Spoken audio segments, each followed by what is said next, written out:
আমি পার্থপ্রতিম আজ চলেছি খিদিরপুরের কবিতীর্থে। এই এক সময় এই কবিতীর্থ ছিল কবিদের উঠান। এখানেই হেমচন্দ্র বন্দ্যোপাধ্যায় ছিলেন।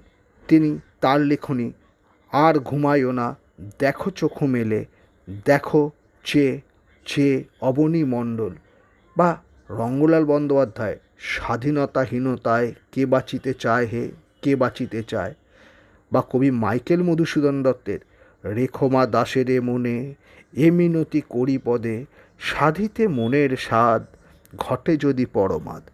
হ্যাঁ, এই সকল কবিরা এখানেই ছিলেন এক সময়।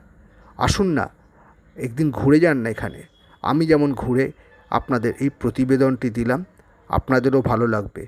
বাংলার এই কালজয়ী কবিদের লেখনীগুলোকে একটু জীবিত করে দিন না, বা মনে করুন না। আসুন, যদি ভালো লাগে আপনার, তাহলে আমার কমেন্ট করে এবং লাইক দিয়ে জানাবেন, এবং আমি অনুরোধ রাখবো আপনারাও এখানে ঘুরে যাবেন। ধন্যবাদ।